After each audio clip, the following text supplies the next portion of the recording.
अस्सलाम वालेकुम nurses, how are you. आज हम बात करेंगे पीडियाट्रिक्स इंजेक्टेबल मेडिकेशंस के बारे में।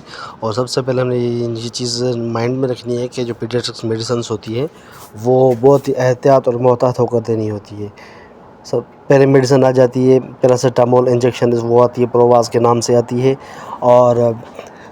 और उसकी जो होती है वो लाइन कैपेसिटी होती है 1 ग्राम होता है 100 ml में, 100 ml की बोतल आती है, ठीक है। और उसकी जो डोजेज होती है जो इन्फेंट्स हैं चिल्ड्रंस में दी जाती है वो 10 mg या 15 mg पर kg एवरी 4 से 6 घंटे, यानी वो डिपेंड करता है पेशेंट की कंडीशन और डिपेंड करता है डॉक्टर की क्या प्रिस्क्रिप्शन है।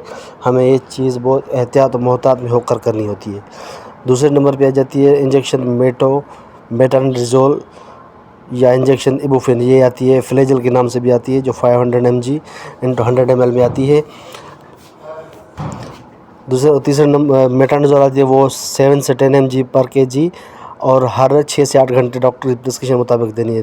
तीसरे नंबर में मेटाक्लोरामाइड आती है, जो मेटाक्लोन के नाम से आती है, वह वैसे ही होती है 10 mg 2 ml में आती है, जो 0.1 से लेकर 15 mg पर kg से देनी होती है।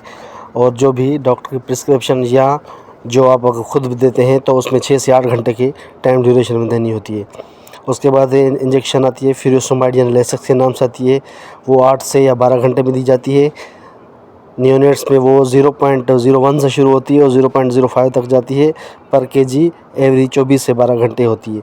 और नियोनेट्स में काफ़ी वजूहत में दी जाती है, एडिमा में दी जाती है, काफ़ी वजह के तौर पे दी जाती है। और 0.5 से लेकर 5 महीने से लेकर 11 महीने तक दी जाती है। और जो एवल 6 घंटे से दी जाती है। और दूसरी बात आती है इसमें इंजेक्शन एक्विलार, जो 500 mg आती है, 10 ml के वायल में आती है। नियोनेट्स में वो 20 mg पर kg 8 घंटे पे दी जाती है। और 8 घंटे के बाद TDS में ये हो जाती है, 8 घंटे के हिसाब देखा जाए 24 आवर्स में। उसके बाद आ जाइए सोडियम सकीनोट सोल्यूमिड्रोल, इंजेक्शन आती है 25 mg 10 mg वायल में आती है। इन्फेंट्स चिल्ड में वो उसका डोजेज लिखी हुई, आप उससे देख के उस हिसाब से लगा सकते हैं, पर डॉक्टर की प्रिस्क्रिप्शन लाजमी है, नियोनेट्स में बहुत एहतियात से करनी होती है।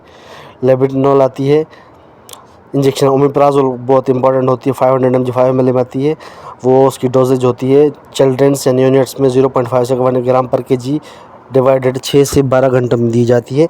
और स्ट्रेट में नहीं दी जाती, वो स्लो डाइल्यूशन के बाद दी जाती है। इंजेक्शन मिडाजोलम डाइजिडार्मिकाम के नाम से आती है, जो सेडेशंस के तौर पर नियोनेट्स में स्पेशली यूज हो जाती है, जो 50 mg 5 ml में आता है। उसके बाद इंजेक्शन गिरेनिसोल आता है, गिरेनिसेट आता है, नियोनेट में 20 mg पर kg हर 6 से 8 घंटे में दी जाती है।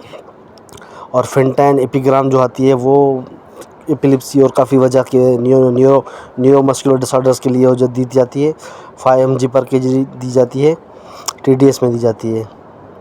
इंजेक्शन लिरेस, ये भी नियोनेट्स में देते हैं, बच्चों में बड़ों में भी देते हैं। एपिलिप्सी या काफ़ी न्यूरोलॉजिकल डिसऑर्डर्स में दी जाती है, वो 1.5 से 15 mg पर kg पर 8 आवर्स दी जाती है।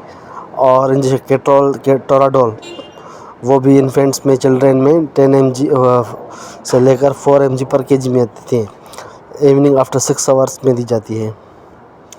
डोट्राविनोस्पा इन्फेंट चिल्ड्रेन में दी जाती है, वो 0.53 mg पर kg देते हैं, वो 6 से 12 से घंटे में हिसाब से दिया जाता है। ऑन्डिस्टिरोन फिनॉर्ब